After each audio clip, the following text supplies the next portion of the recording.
Yeah, we're live. And then this morning, we are going to talk about turbo stuff. I have if you can, take a look at the thumbnail that I have up. And what it is a 4.8 liter that's up on the dyno. I have a turbo kit. Basically, it consists of the forward-facing tubular headers, custom Y pipe that we did. Jason from JT Fab whipped that thing up. It's got two wastegates on it. We do have an air-to-water intercooler running dyno water through it. And we have blow-off valves and two wastegates from the Turbo Smart guys, and then blow-off valves on that. The 4.8 is basically a stock motor. It does not have ring gap. This particular one did not yet. It did later on. It has the stock 706 heads, a low buck truck camshaft. It has the stock intake and throttle body, stock rockers. It had springs on it. It has a 76 millimeter, CX Racing turbo on it, and 80-pound injectors. And we were running it on a mixture of 100 octane and pump gas, so that we could put enough timing in it to make power. It would make more power on the 85. We had 80-pound injectors. We had the Holley management system on it. So the question is, and the reason that I ask this is, the question is, what stops this thing from making power? So people look at these combinations and make comments on this and point to all kinds of things. Oh, well, your Y pipe is, and the interesting thing, this was a 3-inch Y pipe, which it doesn't need to be anywhere near that big. That's just the size that we made it, and we wanted to make it not restrictive, and so there was no restriction there. But we get both things. Oh, the Y pipe is too small; it's restrictive, and it's causing too much back pressure. Also, the Y pipe is too big; it's hurting boost response. Okay. I don't know how both of those things can be true at the same time, but the same thing with, comments on all the other components. So you have the stock throttle body. Well, stock throttle body is hurting. Stock intake manifold doesn't flow enough. Not where it makes power or anything. It's just it doesn't flow enough. It's just restrictive. Same thing with the stock heads. The camshaft, low buck truck camshaft, like a Truck Norris or Chupacabra, those kinds of things. That's you guys can argue that it's not a turbo cam, that it's not. I would look at it less like that. That I would look at it like, okay, there are bigger cams that we could put in there with the available piston to valve clearance, because ultimately that becomes a limiting factor. So you could put a bigger camshaft in it, and you could make more power per pound of boost, and so you could make more power at any given boost level. But beyond this low buck truck camshaft, you start trading power. So if you put a bigger camshaft in it that would make more peak power than the low buck truck camshaft that I have, you will trade power. You will lose power down low to gain the power up top. And that's okay. There's nothing wrong with that. You just need to know going in that that's going to be the case. So something like that, a camshaft that's like that, there are other camshafts that are similar. The Truck Norris cam from Brian Tooley Racing, obviously. There are other camshafts that would make similar power. But once you get past a certain point, like I said, you can make, like the Truck Plus cam that I have makes more power on top, makes about 15 horsepower more. From about 5,000 on out, it makes more power, but it does make less power down low. So you just have to know that that's going to be the case. And then do you want to sacrifice the power down low for the trade that you get up top? It's the whole single plane, dual plane kind of thing. Yeah, the single plane in a lot of cases makes more power, but it also loses power down low. Which one of those things is more important? We know that we want both, but we can't have that. So ultimately we have to decide. And that's way more of just like a subjective decision than it is any sort of absolute.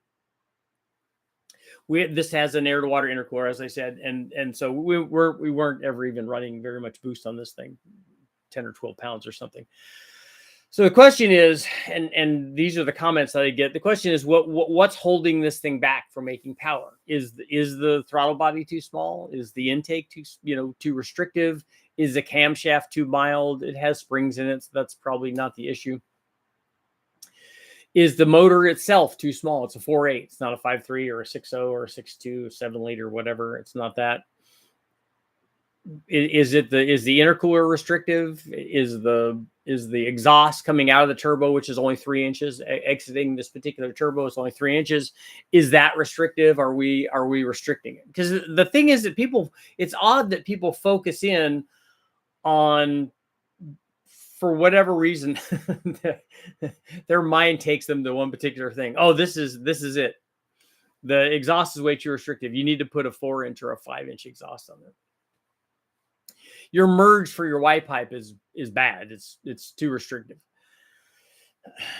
You know, the thing that I would worry about on the hot side of this, on this particular combination, is more burning spark plug wires with those headers, not any sort of flow rate. We know because those headers have made, twice what we're making with this motor. So we know that that's not it. So we can start eliminating things. So the camshaft also, we know that we could go way more than 1,000 horsepower, and we were nowhere near that power level on this thing. We have enough injector, I think, to do what we would need to do. The injectors are not going to limit us getting, especially running gas and on E85. On E85, they would be a little bit more limiting, but the injectors are not going to limit us running gas, particularly because there's something else that's stopping us from making power. So and the 3-inch exhaust is actually enough to make the power. Now, I would recommend if you can go to a bigger exhaust, but in this case, the opening coming out of this particular turbo, the 76 millimeter turbo from CX Racing that we're using, is set up for a 3-inch exhaust with a V band on it. You could, and I've seen people do this, and this is slightly beneficial. Stepping up from a 3-inch pipe to a 3.5 or a 4, and then just make it bigger after that. So reducing any sort of exhaust restriction, always a good idea. But again, that's not the thing that's really holding this back. We have a standalone management system, so we can make the air, fuel, and the timing be whatever we want. We can make it be optimized. We have springs for the camshaft. The camshaft is big enough, particularly on a 4.8. I would argue that I might argue against going with a slightly smaller cam than this for a turbo application, certainly for a truck application, for a street application. And the one thing that this thing had, this particular motor didn't have ring gap at the time. But honestly, for one run things, I don't think that that's even a limitation. I would recommend, and I always do recommend, putting ring gap in it. But where we were at, and as cold as we're running this motor and stuff, I just don't think that that's an issue. The thing that's holding this motor back from making more power, because let's face it, if you put a motor in your car, or in our case on the engine dyno, and you go to all the trouble of hooking up a full turbo system like we, turbo kit like we did, with the headers and the Y pipe and the wastegates and blow off valve and intercooler discharge tube, all that stuff, and putting big enough injectors and all that stuff in there, why would you, if you want to make more power, why would you limit yourself with putting that size turbo on it? Because if you want to make power, the turbo is really the thing. All the other things are very, very small and insignificant in comparison. If you put a 400 horsepower turbo on there, it's going to make 400 horsepower. If you put 1,000 horsepower turbo on there, it can make 1,000 horsepower. Then you could start talking about the other things like we were talking about. If you put 1,000 horsepower turbo on there, it's not going to be a 3-inch exhaust anymore. It's going to be like a 4 or 4.5 or 5-inch exhaust. The exiting the turbo, the hot side exiting the turbo of a 1,000 horsepower turbo is going to be at least a 3.5-inch V bend setup, and then, like I said, you could make it bigger than that. So you can make the exhaust be free flowing, and then you just run the boost up. And in our case, a 4.8 with a low buck truck camshaft like I sell, or Truck Norris or Chopacabra or whatever, is making more than enough NA power to get you to wherever you would need to be to max out, like let's say 1,000 horsepower turbo. It's easily going to get to, in this case, near where a 700 horsepower turbo is going to max out, because the turbo itself is going to be the limiting thing. You're not going to run into too much back pressure. You're not going to run into the fact that it's not a turbo cam. You're not going to run into intake problems or throttle body problems or intercooler. The intercooler core that we use is we've made more than 1,000 horsepower with it. So it's not any of that. Ultimately, on the turbo side, whether you have a slant 6 or a 4.3 liter V6 or a LS or big block Chevy or whatever it is, because we've run little turbos like this on big block Chevys, and they're restrictive, as you might imagine. You've put a turbo on the motor, but it could be small enough to where you've put a restrictor on the motor, and so the turbo could actually be limiting what's happening with the motor, because the motor itself is capable of making more power NA than the turbo is capable of processing. We saw this with some blower things are like that too. If we put when I did the video of the AMR supercharger, the AMR 500 supercharger, in our case, in that particular video, I was just using the LS motor, which that motor made about 440 horsepower at the time. I was using that motor just to drive the blower. But not everybody, lots of people sent comments and made comments about the video and said, why aren't you running the blower into the motor? Well, because then the motor would make 150 horsepower, because that's all that blower can support. Now, it might make a little bit more because it'd actually be sucking on the blower and maybe helping it a little bit. But that's a situation. You could do that also with really small turbos. You could restrict the motor so much, and then from there to making less power to making quite a bit more power, you have this whole range in between. So if you size the turbo so it's doing what you want it to do, and then ultimately you get to the sweet spot of this scale where it makes less power than it could NA, and then could make 2,000 or 3,000 or 4,000 horsepower. In the middle somewhere, which is what this channel is kind of dictated or it is trying to demonstrate, because that's kind of the viewing audience, let's say, and this is what people are interested in. Guys that are watching this are not building pro mod motors or anything. So in this kind of range where we're looking at the 1,500 and less, and then obviously more than the NA power makes, in that range there, picking the turbo is going to be just a function of, and you can balance all of these things that are in the equation, but you're going to balance response rate, you're going to balance maximum power, you're going to balance efficiency and cost. Because let's face it, if you get there are some turbos out there that are better than others. Even if you say that they're a 76 millimeter turbo, well, one 76 millimeter turbo doesn't make the same as another 76 millimeter turbo. And we see that the real Garrett stuff and the Zana rotors and of the world and stuff.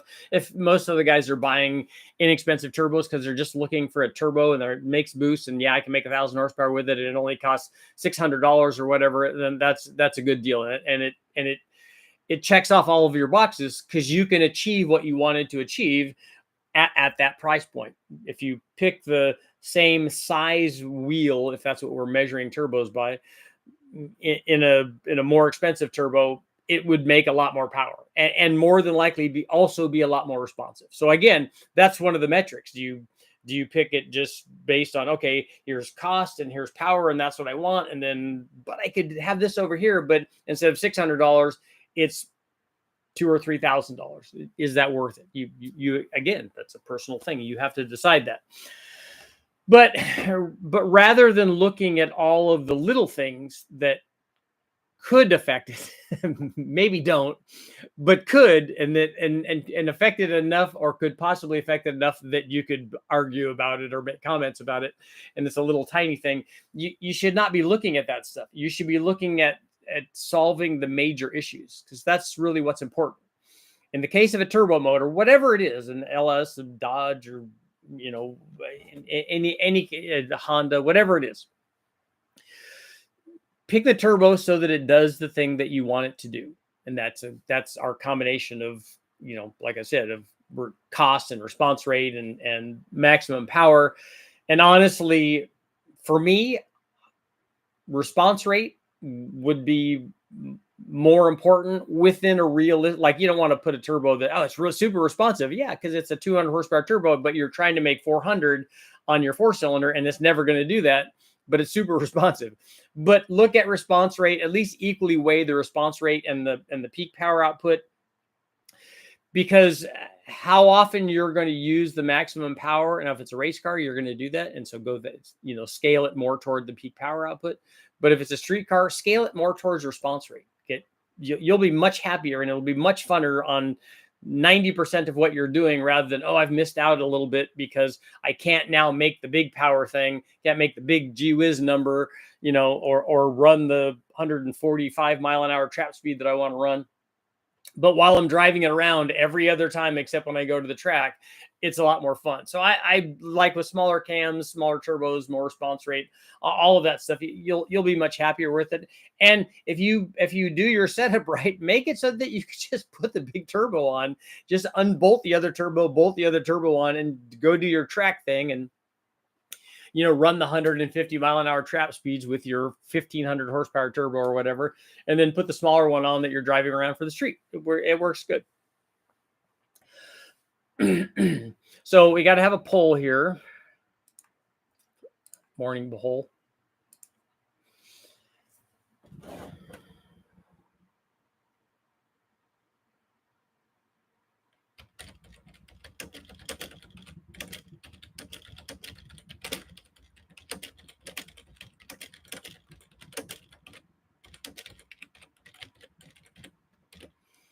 Okay, should the turbo be the first thing you pick for your turbo combination? So when you're deciding on building your combination in your head or on paper, or however you do it, whatever your process is, should the turbo be the first thing? Turbo sizing, GW, Taylor. I've been on the same time as the lives lately. What's going on? I know, Tom, what's going on? Good morning, Richard. Richard, I love all your videos and value your content. Thank you very much. Just got the Clay Smith cam. Good, Jared. Staying on the left side of 65% efficient on the compressor map is good for managing back pressure and biggest hot side that will spool.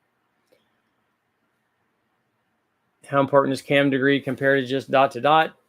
Well, the only way that you would know if it's good or not is if you degree it, and you might see that you don't need to change it at all. Dot to dot might be right.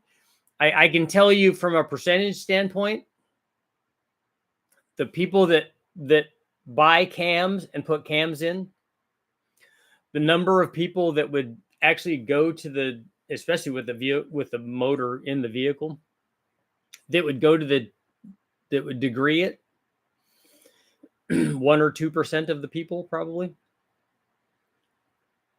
Are you going to enter Eric Weingartner's Camshaft competition? I didn't realize he was having one. He may have been the guy that sent me a thing about a 400. Is it a 400-inch something or other? I'm not. The cams that I have are not. And I think this is what I told them, if this is the same one that we're talking about. Because somebody sent me a thing about, hey, do you want to enter one of your cams in this competition? I'm like, my cams are not designed. These cams are not a 400-inch motor camshaft. How do you feel about Chinese cam kits? Well, your term Chinese, or your descriptory term of Chinese cam kits for Gen 4 LSs is not specific enough. There might be some that work, and there might be some that don't. And I wouldn't ever buy a camshaft from like Amazon or those places. But I've seen too many horror stories for that. I'm saying most people use large compressors and small turbines and choking the engine before they use all of the available airflow. That's certainly a possible combination. I'm not a turbo guy, but if you put a 500 horsepower turbo on a 500 horsepower engine, will you break the turbo? What you'll do is just continue to make 500 horsepower. What could happen is the 500 horsepower turbo could allow your 500 horsepower motor to make 500 horsepower, to start making 500 horsepower way earlier in the RPM range, because the turbo will be able to feed the motor down low where it's only making 200 horsepower, and then you could raise that up to 500 if you wanted to do that. But ultimately, you'll just run into a falling boost pressure curve. And more than likely, if it's a 500 horsepower turbo, a rising back pressure curve.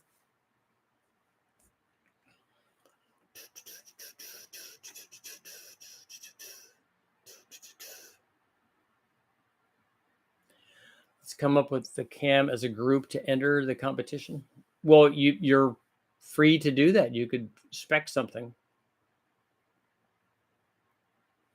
I don't know what I'd have to look and see what Eric's. I'm sure he has some sort of rules for what he's trying to do or to achieve, because the camshaft, if you wanted to make a camshaft, you would have to be very specific about what you're trying to achieve. Are you trying to achieve like idle quality? Does it have to have a certain idle vacuum? Because that, for any kind of streetcar, that would be a minimum thing. You would have to having the thing not idle. And then also, do we have unlimited piston to valve clearance? And what is the effective RPM range? And what is the combination that you're trying to do? What is the effective, what, like in Engine Masters, when I did Engine Masters, they gave you, okay, it's going to run from 2,500 to 6,000 RPM or whatever. It's going to be loaded and it has to sweep through this RPM range. We're going to do it 3 times in a row or whatever. You're then limited by these other things that they specified, a whole bunch of limitations. Because as engine guys, you immediately go to the gray area stuff, the stuff that's going to make power. And so you immediately go there. So you'd have to look at at all of that. And honestly, I'm not a cam designer, so that's a much better deal for the guys that I mean, I could look back on all my data and go, well, here's a cam that I know would work well because I've seen it work well already. And I did lots of stuff with 400-inch motors, 410-inch motors on Engine Masters. So I have a pretty good idea on what camshafts would work. But I'd like to see what the goal for the camshafts is.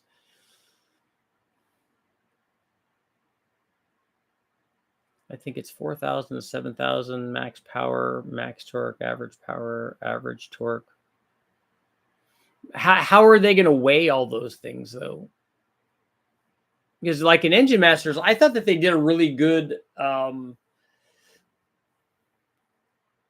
the way that they did it, they had a really good spec for this, for determining what the winner was. They took average power, average horsepower, and average torque in the given RPM range. They added the 2 numbers up, and then that was your total. And so I think that's a really good weighting system. Because how do you, I don't know how else you would do it. I don't know how you'd add peak horsepower and peak torque to that. So I'd like to see what he's doing.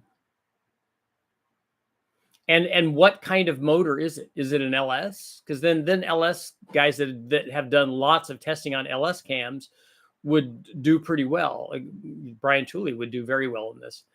If it's an LS. If it's a small block Ford, it might be a little different. If it's a small block Chevy, if it's a big block, because a cam guy, a guy that's done lots of cam testing and has only done small block Chevy cams is probably not going to do as well in a combination where they're doing LSs, because an LS wants different stuff.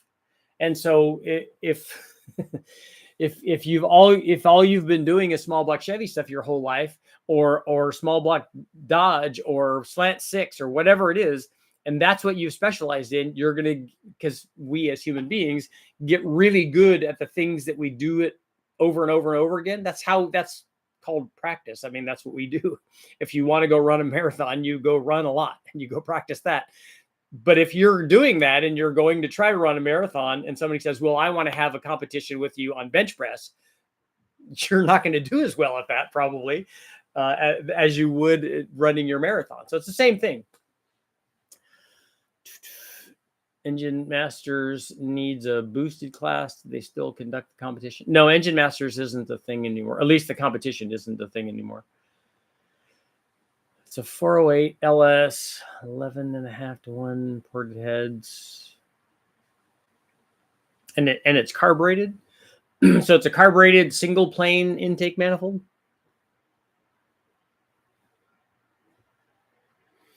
Again, very oddly specific for given the marketplace, because the carbureted LS stuff, and I'm not choosing EFI over carburation, but if you look at the marketplace, EFI for LS is way bigger than carbureted stuff is. So that'll be interesting. It'll be interesting to see. My guess is that when really good cam guys get together on something like this, you're going to see, like you see with engine masters. Like with engine masters, you have average power for a given range and average torque for a given range. You add those two numbers together, and you get guys that are within in the top 3 or 4 or 5 or 6. You get guys that the difference between the winning guy and the losing guy is 1 point, or sometimes less than 1 point. So you're going to get lots of guys that are really good, and I think that you'll see, because camshafts being what they are and what they do, you're going to get guys that are going to be really close. Is there any negative to having too big of an exhaust? Not on a turbo combination, and I don't think on any other combination either. This thing about wanting back pressure is not. You don't want back pressure in your exhaust ever, for any reason. Not after the turbo. You're going to have back pressure before the turbo. Nice. Or you don't want back pressure in your exhaust, even for an NA motor. Usually the exhaust side you see for turbo drag race applications. For drag race applications, it would be more of a fitment issue. So it'd be not unusual to see 4 and even 5-inch exhausts on turbo stuff. There's some really great EFI options for going carb today. It's just not smart. I don't think I agree with that, Bill. I think there's really good carburetors, and like the Edelbrock VRS carburetor is really good and is very adjustable, and it makes good power. The issue that you have is, if I was doing EFI, I wouldn't pick a carbureted intake manifold, particularly for the LS. The carbureted intake manifolds are not, at least for average power production, like we would be talking about for any kind of street car, are not as good as the EFI offerings. Even if you make those manifolds EFI, they're still not, that manifold design, like a single plane intake manifold, is not as good as other designs. They're not bad for very high RPM. And if that's what you're doing, that's okay. If all you're looking for is a peak number, in some instances, you can make a good peak number with those. But it's at the sacrifice of a lot of other stuff. It's like putting that adjustable fast manifold. Okay, let's go to the shortest runner that we have available. And sometimes on the right combination, we can make more peak power, but it sacrifices so much everywhere else. Is that a good, is that what you want? Yeah, we have Goldens, 3 of them. That's Brady. I don't know where Bruno is. He might be laying out. So a lot of times they just lay right outside the door. They're guard dogs.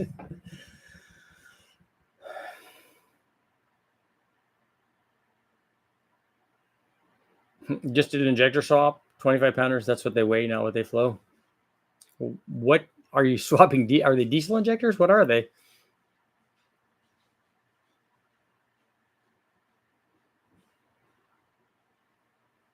An engine masters class, a boosted class, would add a whole nother level to this, because you'd have to what they were doing before, because you would have guys that need to know engine combinations and need to know turbos, because if you limit them in let's say that because it's engine masters, you'd need to limit it in turbo size. And so let's say you limited them to a 70 millimeter turbo. You'd have some really trick turbo combinations, because the design of the turbo, particularly wheels, but also housings, that would be really interesting to see what guys came up with, because then it would be like what you'd see is the guys that are excelling really well in class racing, where they're limiting turbo sizing. Those guys would do really well in that class.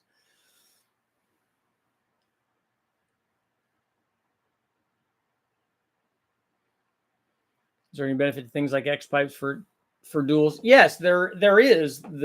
I would put an X pipe on a dual exhaust NA motor just for sound, because they sound awesome. particularly if you team that with a camshaft that has a sizable amount of exhaust duration. They sound really good.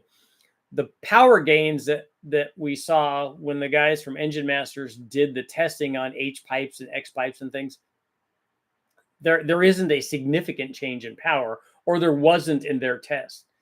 Now, you'd have to do way more testing to see if that's a universal thing.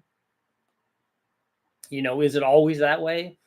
Do we see big gains sometimes because of particular cam timing and, scavenging and reflected waves and stuff? Do you see that? Maybe. I tend to think that if the exhaust flows enough and you're not restricting it and you change the design of the exhaust, that the changes that you see from that would be, you're not going to pick up 100 horsepower from something like that. You're going to, I think that they were seeing 5 or 6 or something like that. It wasn't a lot.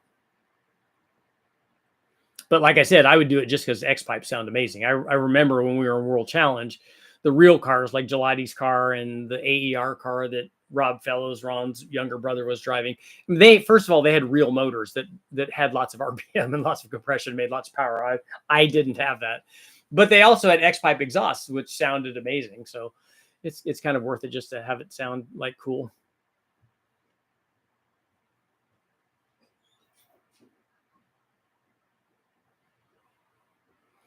Boosted Engine Masters would be ugly. Some of the timing they ran on NA motors alone was insane. Well, they're trying to make the most average power given they didn't have unlimited octane when they're running those. So they had to run these on pump gas. And so you run them right on the edge of detonation. And in a lot of cases, especially on the second or third run, when you had put more heat into it, lots of them were running into detonation. And guys did testing enough to know that, pinging is power, and that a little bit of detonation didn't hurt their power output, didn't hurt their average power. Or it ran a little bit hotter during the actual competition than it did when they were testing it. And that's one thing you have to make sure when you're testing. And that's what we did, is we made sure that the water temperature and the oil temperature were what we thought that they were going to be during testing. And I think that they had numbers for that. I don't think that they had an oil temperature thing. I don't remember. I know they had a minimum water temperature that this thing had to run at, because that's one of the things that they didn't want them to be 15-to-1 motors. They wanted them to be, you could get, I think ours was around 12 or 12 and a half. You could get away with that with lots of cam timing, but you'd also lose low speed power. So you'd lose average power production. So it was a real balancing act. I liked Engine Masters. It was cool to have to get around all of those things like engine builders do for specific racing classes all the time. Diesel injectors for a marine application. Yeah, those can be big. Ryan, I don't understand what your question is. Yeah, Sean, I'll bet your X pipe on that C6E sounds good. It does really make it sound amazing.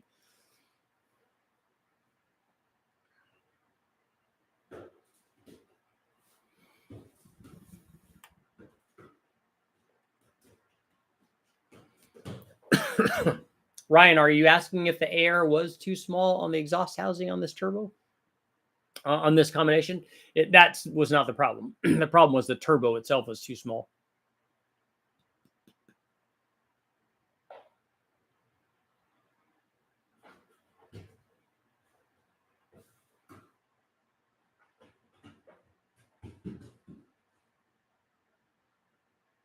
So, Andy, they put a small turbo on a 10 horsepower diesel engine?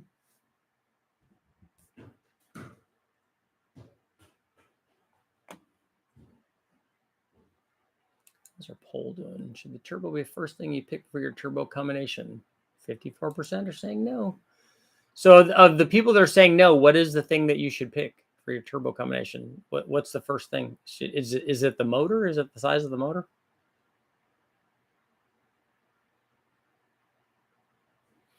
Borla X pipe headers on a Chevy 292. Funny part is I'm rocking a 1 barrel. There you go.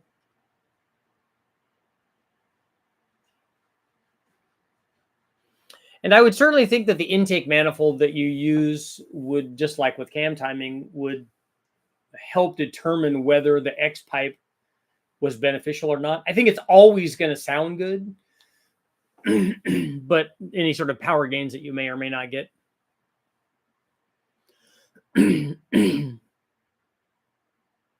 Richard, I know you did the DZ302 test, but I'd like to see it with the factory over-the-counter first and second design off-road cams. Yeah, but factory over-the-counter just means that it came from the parts department. So that's just those are just aftermarket cams. I mean, they're from GM, but they're not the cams that came in those motors when it was stock. So that they're, aftermarket cam. So that's all you're doing is putting an aftermarket cam in a 302. I would like to see what those did from back in the day too, but I don't have that. That motor was a long time ago.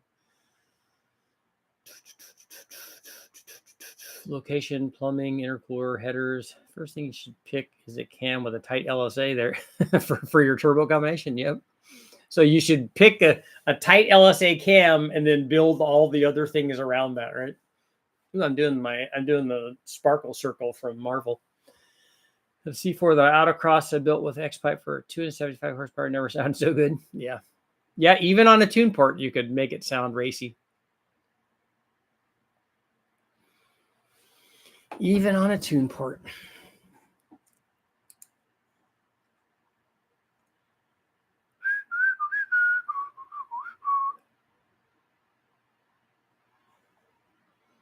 Trivia.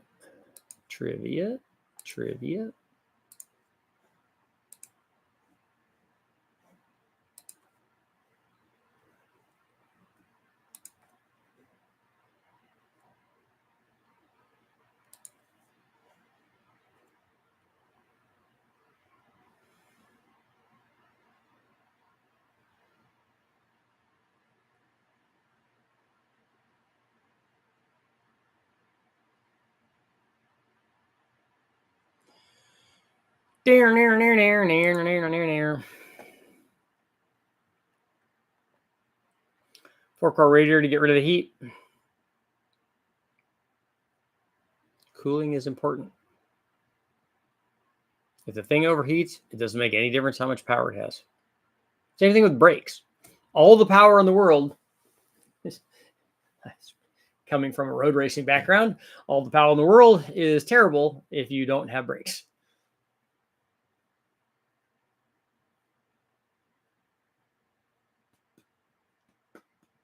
Sean, that's my new camshaft campaign is, if life gets you down, you should buy a cam. So I'm going through, I started off with I had a flat tire. So if you get a flat tire, what should you do? You should buy a cam. So it's going to be all those things now. Same line of thinking. Along the same lines.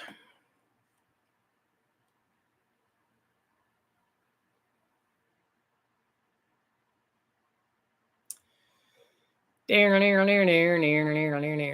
just got an email. So let's see where are you from?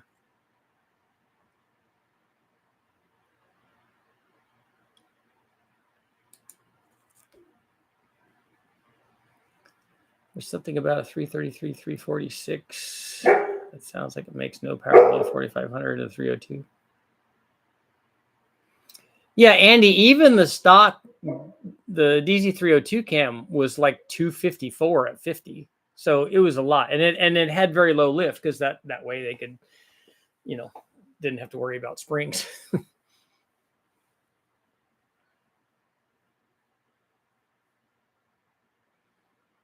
If you had an LS1 and were to turbo it eventually, you had to pick from a BTR Stage 2 turbo cam or a Truck Norris cam. What would you pick? I would pick a Truck Norris cam of those two.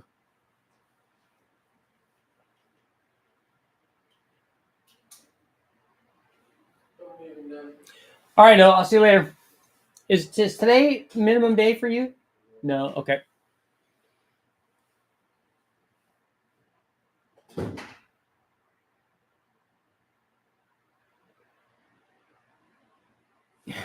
So that's the logic, Sean. If you have a cam, you have more power. If you have more power, you have a higher chance of wearing the tread out before anything to make the tire go flat. It's just science.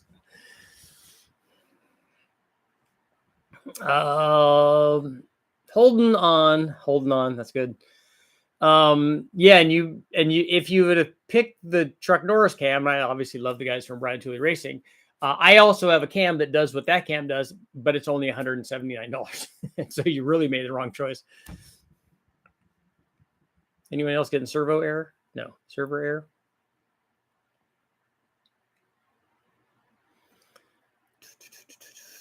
But I have a lot of good ones. In fact, I'm going to be asking you guys for some too, for some recommendations on, because I made a list of the things, like, is your check engine light on? You need a camshaft. Is your car dirty? Someone cut you off in traffic?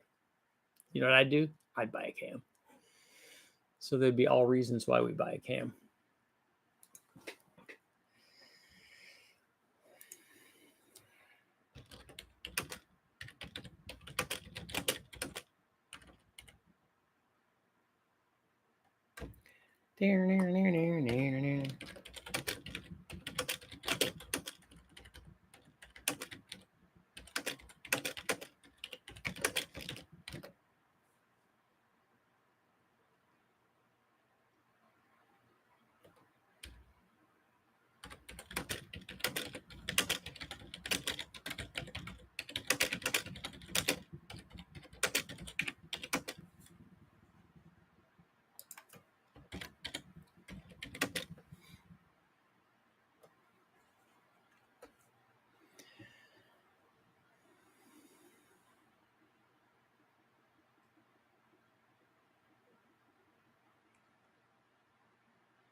XR276HR for a small block Chevy. That's a good one.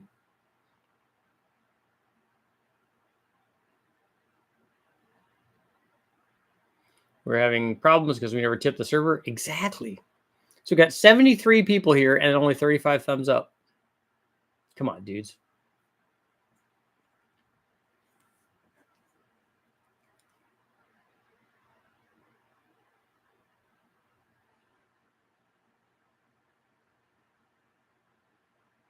Need more likes on your stream? Buy a camshaft. That's right. Yeah, Adam, that's a good cam for small blocks. I think that's that 224, 230 cam. Am I right about that? Trying to remember my comp cams numbers.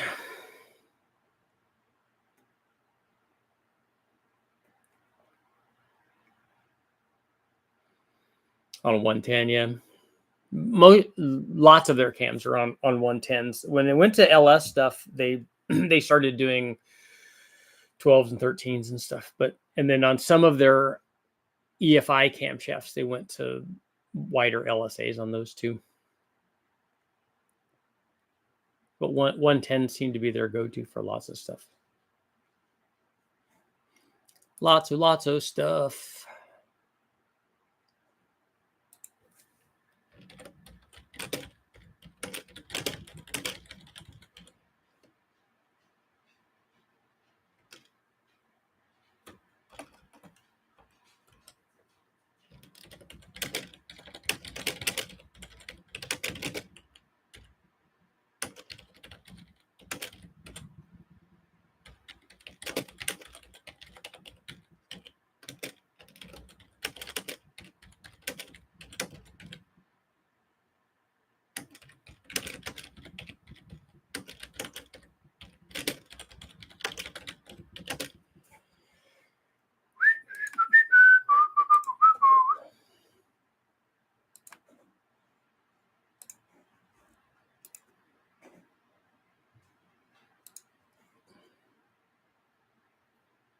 How to win friends and influence people? Buy a cam. I am going to do a PSA for dudes to help their wives and their kids get them presents. We don't want Hawaiian shirts, although they are cool. We don't want ties. What we want for our birthday, for Christmas, for Father's Day, We want a cam. Real Men of Genius cam promotion. I had a Crane H106 back in the day on 106 and only 218, 250. Sounded awesome and ran good. Yeah, a 215 cam for a small block Chevy is good. And if it's a 106 LSA, that's going to be pretty tight. That should make good torque then. I know we don't want a tie. We want a cam. Father's Day cam special.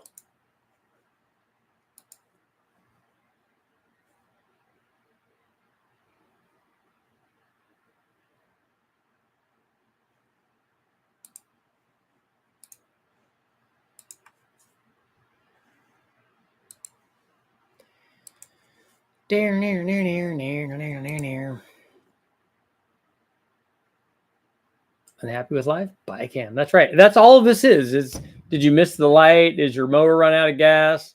Did you run over a sprinkler? Did you pop a button? Your tires bald? All of that. It's all stuff that it's all a good reason to buy a camshaft.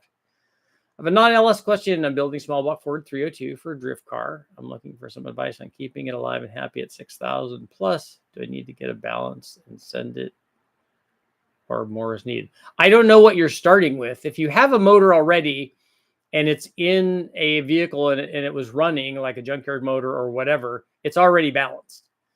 You just have to make sure that if it's a 5 liter, that it stays 50 ounce balanced, or if it's an earlier 302, that it's going to be a 28 ounce balance. The balance is not the concern. If the motor's already running, it's already balanced. So that's not a concern.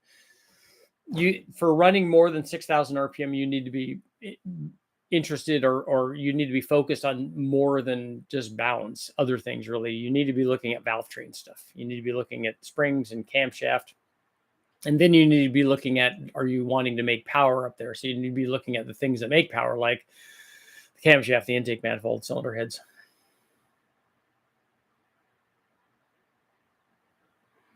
It was my first camshaft that I did, and I could immediately feel it, and that's what got me hooked. It's nice to feel a difference. That's what putting your first turbo on does that too.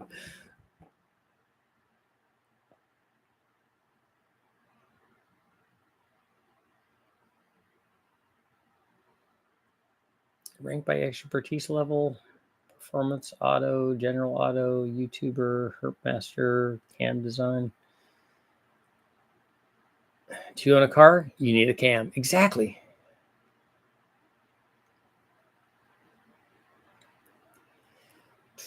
Coyote, if you get a Coyote, you need a cam, and then another cam, and then another cam, and then another cam. And the magic cams that do everything. Close second to the wrong cam. Yeah, those magic cams I like.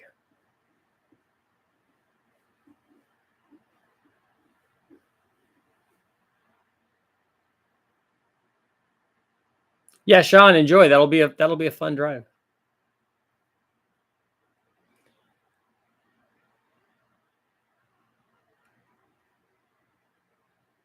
Somebody was telling me, I think it was Ben from the car farm. There's Ben and Brian were telling me about the tail of the dragon. I hadn't heard of it.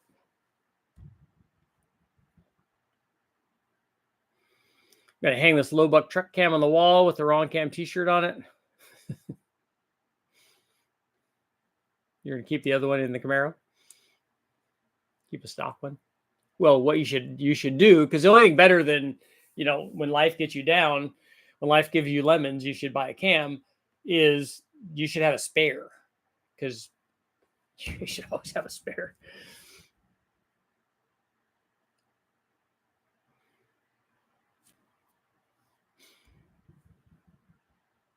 Got Chop Chop.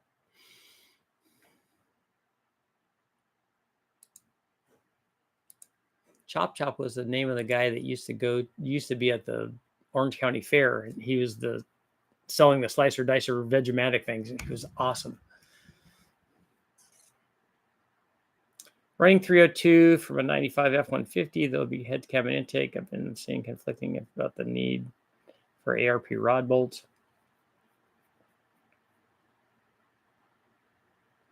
I don't ever remember doing ARP rod bolts in stock rods for anything. if we were going to do that, I would, because you have to do a lot of work to the rod to do that. So what we would do is we would just put different rods in it. Rods are so inexpensive now that you should just put, and then everyone's going to tell you, put a longer rod in it. So you get the long rod theory. Instead of a 509 rod, you could put a 5.4 inch rod in, and then you change the compression height on the piston. And then that's that combination works. I've always wanted to do that test. I've wanted to do the long rod test, and on a small block Ford, I can do it. The problem is when we do that, when we change the rod, we're changing also the piston. And so we can make the piston design the same, meaning like it's a flat top with a 5 or 6 cc valve relief or whatever, but you've changed the weight of the piston. And so, is the thing that you're doing, is it just changing from the weight of the piston? Is it rod angularity? Is it all this stuff? Are we even going to see anything anyways? Because I did that test on a small block. Hey, Bruno, what are you doing, huh? Hello. Oh, big stretch, huh? Big stretch. Come here. Come here. Okay. I know. You're too cool for that, huh? What do you do? Well, you get up here. Come on. Come here. Bark. Come on, get up here. Come on, wrestle. Come on, I'm gonna get you. Okay, there we go, huh? I know. Now you'll get me, huh? Here comes your brother. Because he's jealous, huh? He's jealous. Hello, Brady. Hello. I know. Okay, don't chew on my ear. Okay. I gotta go back to work. Go get him. Let's see. Is there a good power sleeper cam out there for an LS? Something that doesn't give it away, that's canned. Looking for a sleeper LS turbo swap. Actually, if you want a cam that makes power at high RPM and has a stock idle, an LS9 cam actually does that. It will have a stock idle, and it makes pretty good power on the top. Not as much as a really good aftermarket cam is, but it'll never give it away that you're doing it. It's just going to be soft down low. Stepped on a Lego, you need a cam. Exactly. That's exactly the kind of thing that I'm talking about. Legos are the worst. Who ports Gen 2 LT1 intake manifolds going power to 7,000? I'm sure that TPIS does that, but also the other guy that I have never talked to, but there's another LT1 guy that does cams and heads and stuff. Somebody tell me his name. I can't remember, but I'm sure he ports the intakes too. Porting the intake, an LT1 intake manifold, should be something you could do yourself, because all you're going to do is open up the entry for a bigger throttle body, which you should have. And then because the runners are so short, you can just, gasket match the runners, and you don't have to port that far in because you don't have really long runners like a tune port setup. So I think that's something you can do yourself, Mike.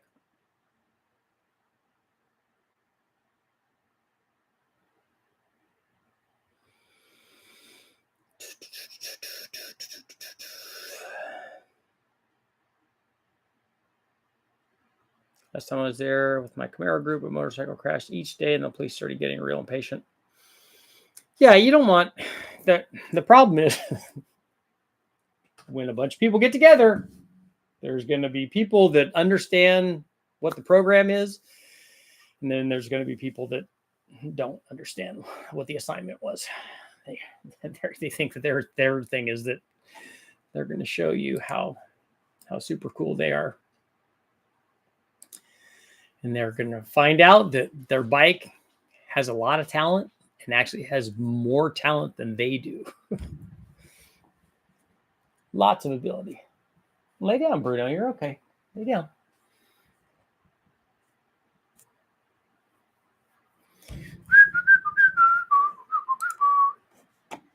Shelby Performance.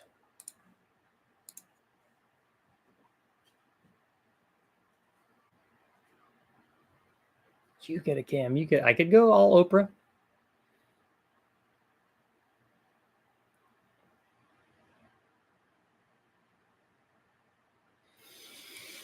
I think I got a list of about 20 of them right now.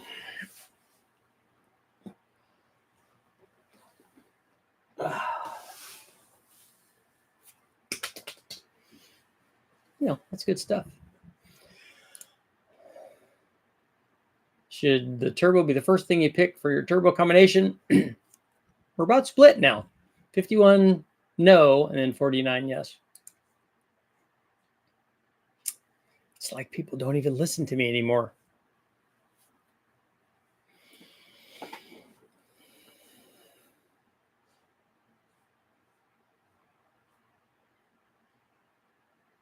Gonna go for a speed wrecker Bonneville? You definitely need a cam for that. You're gonna need something a little bigger than what I have.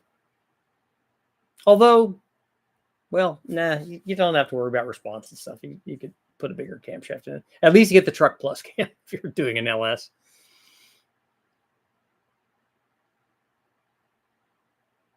Because you know, at least for us at Bonneville, we even had a VTEC motor, but all we cared about was the secondary cam profile, and we had bigger than stock cams in it.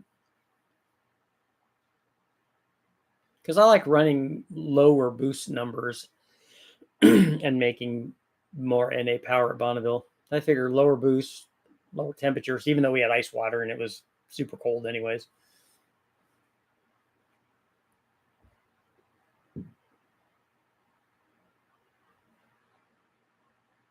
That's got to be one of the best places to run like ice water with your turbo at Bonneville, because you don't care about the weight and it's all super cooling. What horsepower range is your Bonneville Civic? Well, we ran it on the engine dyno up to like 725, but we never ran it anywhere near that at Bonneville. It was probably making, we only ran it at like 16 or 17 pounds at Bonneville and like 11 to 1. And I'm thinking only 17 degrees of timing or something. It was probably 500 at the tire, or maybe a little bit more than that.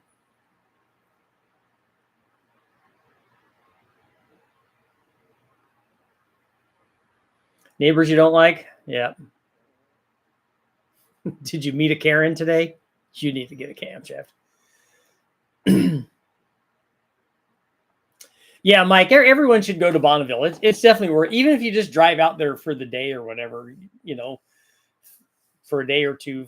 If you're flying from somewhere back east or whatever, fly into Salt Lake City, rent a car, drive out there. What is an optimal tire at Bonneville? Everybody that's running fast runs, like we run the Goodyear front runners, which are basically the front tires for the skinny front tires for a top fuel car, because you don't want any rolling resistance, because all of that is less speed. We're playing with the Honda Insight and spitballing what horsepower range we'll need. Yeah, is it an early one? Because those are really good. Those cars you can just push and they'll go 200 miles an hour. It takes a lot. It takes very little power on an Insight to go 200. I don't know what class you're running in or what the record is on. 2000 Gen 1. Yeah, those are really good.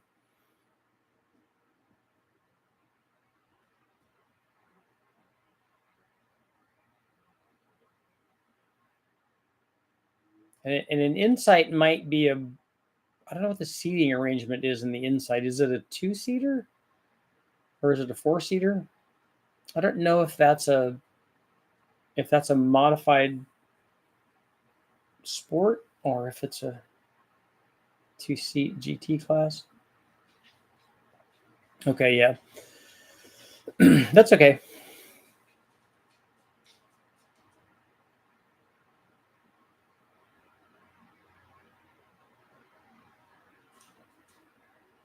Modified GT with a swap, okay.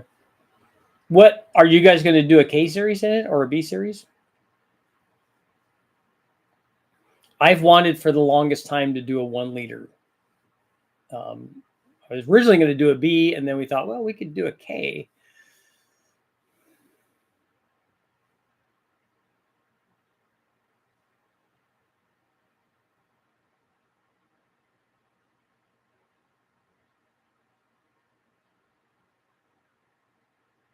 Because I like the K series because I think it has more RPM potential, and I think we could make the power that we need with the K series for very little money. We wouldn't have to go to like the 4-piston guys and do that kind of thing, which they do amazing stuff. But to make the power that we would need to make, we wouldn't have to go to that extreme. But even a B series on a 1 liter, a ported B series head flows enough to support the power level we were at. We're looking at a K and sub 2 liter, so a G, right? Okay.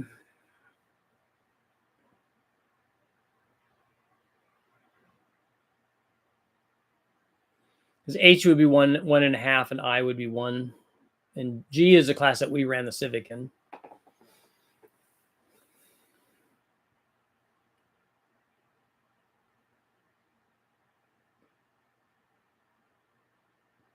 Stopping in to say hi from Toronto. What's up?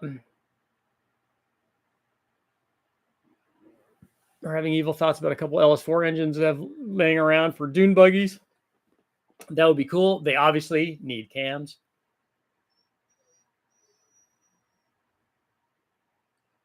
The video from last time I was there with a Ferrari 458 running from the police. 458 is a real car.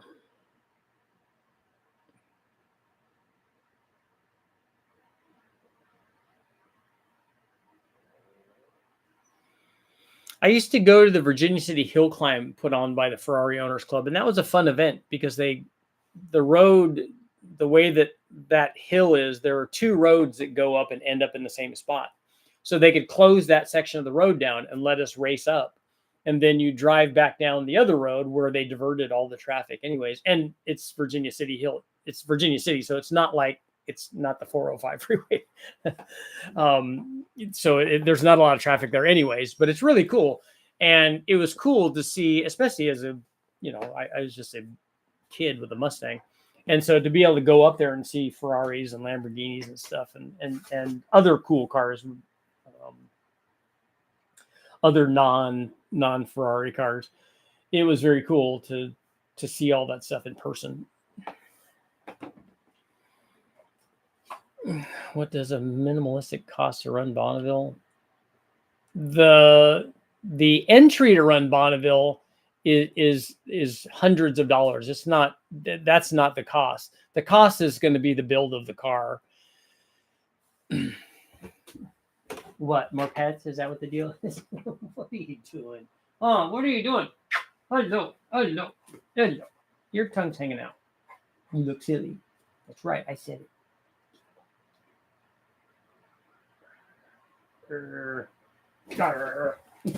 What?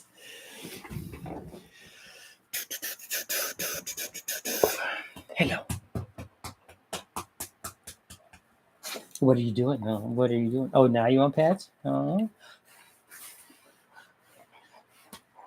Are you gonna get me? Don't scratch my chair. First thing that should be decided on is application. Second thing, horsepower goal, and then go from there. Yep, Dean. That's right. Puppy, puppy, puppy, puppy.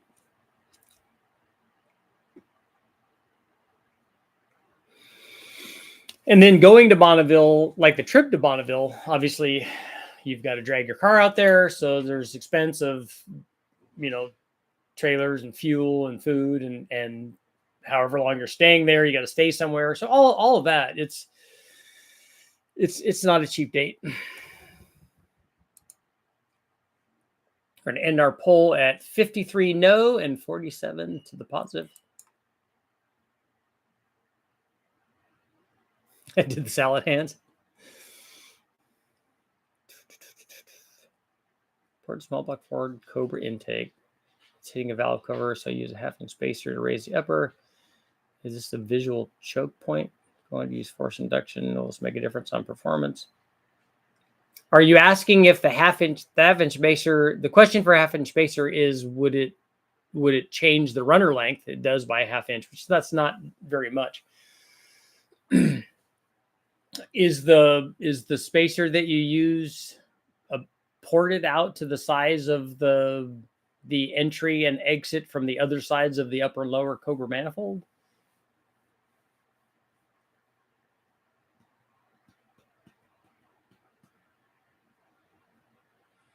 Also, same with turbo headers, primary for small block forward, 1.5/8 or 1.75. You won't. I don't know how much power you're trying to make. If it's a T4 turbo, what size is the turbo? My guess is, unless you're trying to do like 2,000 horsepower or something, which you're probably not going to do on a small block Ford, the header size is not going to make a difference. And a T4 turbo on a T3 header, does it have a T3 flange and you're adapting it up to a T4? First thing that needs to be decided is how many cubic inches and what RPM range will the engine be operating. I honestly don't think that you decide the RPM range before you decide what size turbo that you're using, unless you're going to Bonneville, if that's what you're talking about. Do a speed record for a Winnebago, save the hotel costs. There you go. Well, a lot of guys do. A lot of guys will bring their trailers or motorhomes and stuff and stay out on the salt. A lot of guys don't like to do that because they don't want to be bringing those things out onto the salt, because the salt's really hard on stuff, and you got to make sure that you clean it thoroughly after you go out there.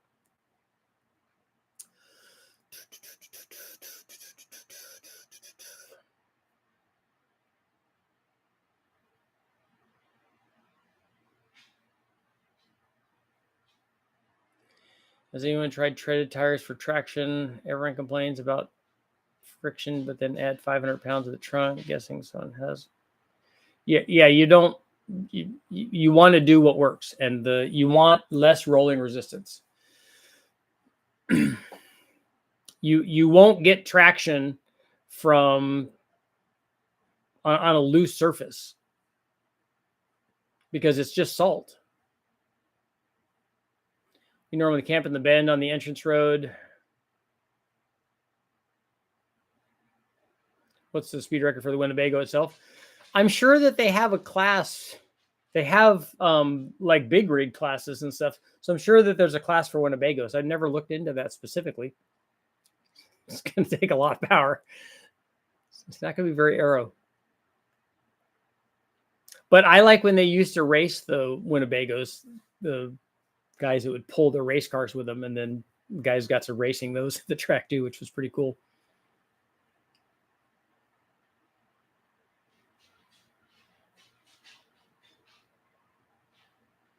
Any experiences with a billet wheel version of a GT45? I don't know if any of the GT45s that I've run, if any of them were a billet wheel. And Aaron, did they change the wheel design? Like, I don't care about the material. That's not going to do anything other than allow it to maybe be a little bit stronger. But that doesn't come into play for changing the power output. If they change the design of the wheel, the pitch, the length, whatever, then you could see a change in power from that. Got 1 minute left.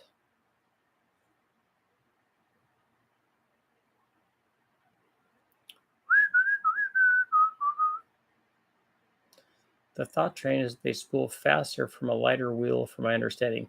So they're thinking that a billet wheel is lighter than a cast wheel?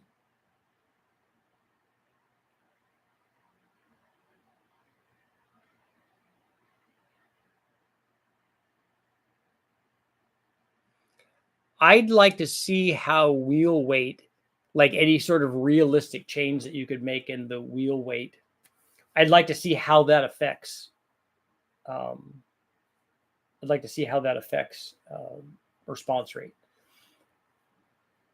Because on one side, you have a lightweight aluminum wheel. On the other side, the turbine side, the side that's actually going to dictate response rate is, and the hot side flow is going to dictate the response rate. The wheel weight of the compressor side, I think, has a significantly less of an effect on response rate of the turbo. Much static compression is too much for a street build. It's going to do a LQ9 with 706 heads, but it seems 243 head would be better. Are you trying to run like regular gas on this, or you run premium? What are you doing? Be a cool test. The problem is that you can't ever get a turbo where the weight is the only change. There's always some other change in the turbo. That's what I was saying with the billet wheel versus a cast wheel. I've never seen somebody make a billet wheel version that's a direct copy of the cast wheel. I honestly don't know why you do that anyway. You would try to make the wheel better.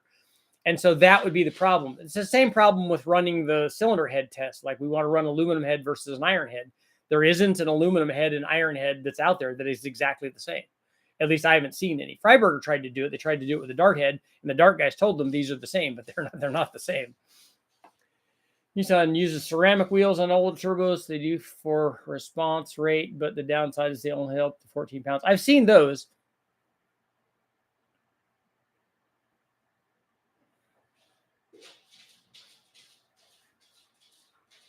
You're a pro at ducking the box. Dad jokes. Yeah, that's good.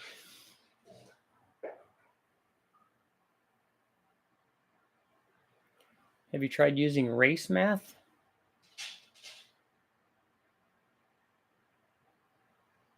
Or trying to hit 500 old school way, swapping parts and past dyno experiences? I don't know what you're asking me to do. What is, I use math all the time, every day. and what motor am I trying to hit 500 horsepower on it? And what is the old school way? Fastest Class A motorhome looks like 77 GMC, 122. That's pretty fast. Chevy Ramjet with a 125 shot. That seems like a soft record. I think that, and then you need to look at motorhomes. Like, you'd look at some cool Streamliner ones or something that would be a lot more aero.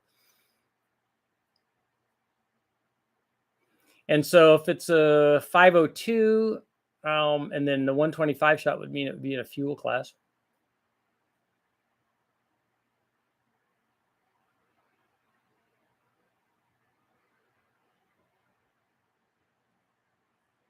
Got two of those in the backyard. I wonder what the cage structure would, although 122, that's a limited cage. I wonder what the cage structure would be like for a motorhome.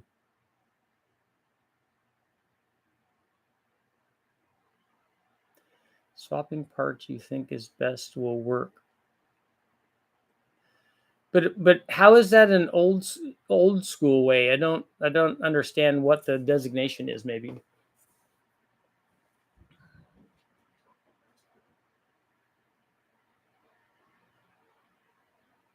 Got a lot of press.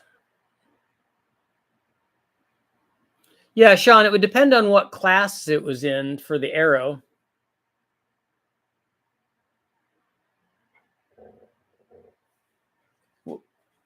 Can I help you with something? What do you need? I will get you what? What do you want? What do you want? Tell me. What? What do you need? Sit. Good boy. Give me your paw. Give me this paw. Give me the paw. Give me the paw. I said give me the paw. Good for nothing. Good for nothing, huh? What? I know. You get him. You take care of my lightweight here. Get him. Brady, you get Bruno. You get him, huh? Your tongue's hanging out. You look silly. Okay. I will take you out in just a second. Car farm. We don't have jobs. This is my job. I take care of dogs. I think he's implying that old school is using stock parts from other vehicles to achieve the power goal. You're not going to make 500 horsepower from a 4.8 using other stock parts from any other LS, unless one of those stock parts is the supercharger from a supercharged LS.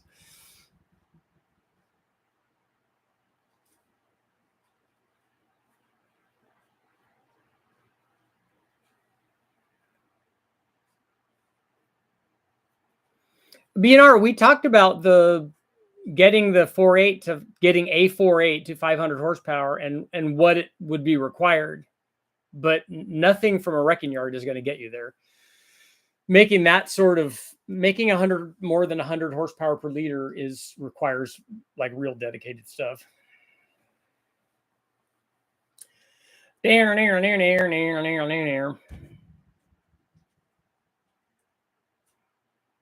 It requires lots of cylinder head flow and lots of camshaft, and probably more camshaft than we have available piston and valve clearance. Although I think we could get there with a stock piston and valve clearance. It requires more compression, a better intake manifold, all that stuff.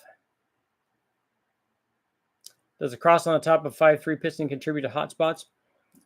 The edges don't seem to be very sharp to me.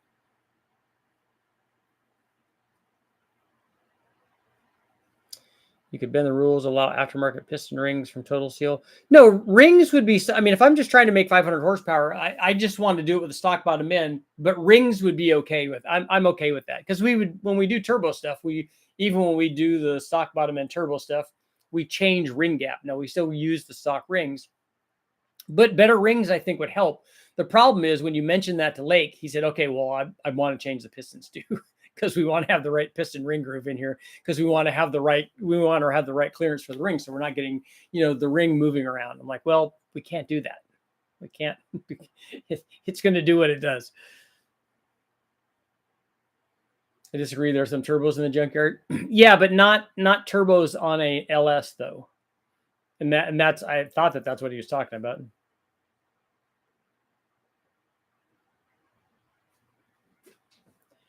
There's a lot of variables with an estimate running LS2 with a camshaft and a single 76 millimeter turbo.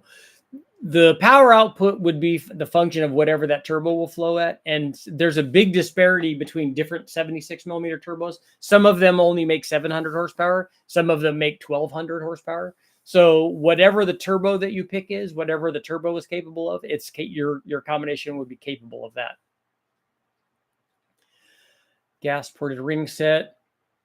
Yeah, but to have a gas ported ring set, we're gonna have to modify the piston, and we can't do that. We could just change the rings and put a different ring pack in, like a lighter ring pack. Even a smaller ring pack with spacers on the side of it would be okay with that. But then also, when you talk to Lake, he's like, okay, well, we need to get really specific about the crosshatch on the hone. Like, yeah, now you're changing everything.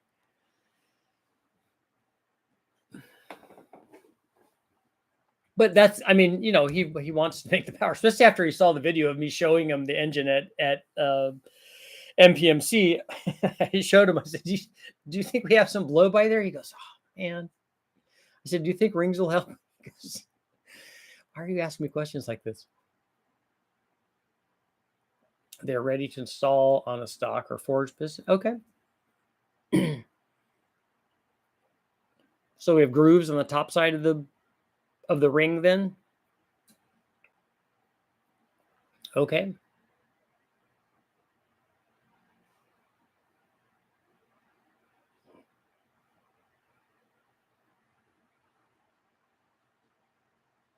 Two stock turbos off an Ecotech. Yeah, I thought that he was talking about LS stuff, like different, an LS head or something would be good. You could make pretty good power from you start with an LS3. Yeah, BNR, I see what you're talking about. They've got grooves in the top of the rings to allow compression back behind the ring to help seal the ring.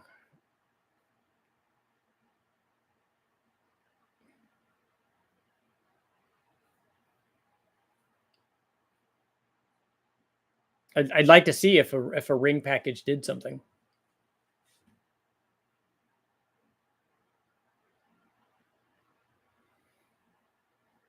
Because it would be nice if I mean, maybe we only get 3 or 4. Maybe we get 10 or 15. 10 or 15 would be really nice. Even if we got 3 or 4, it'd be okay. And didn't have all that blow by coming out the exhaust. Because we know that it's not coming out of the heads are new, so that we know that's not like a valve guide issue and an oil issue. Bruno finally gave up. He laid down. It's like, he's not going to let me out. On that note, it is time to go, but I will see you guys all tonight. Tonight.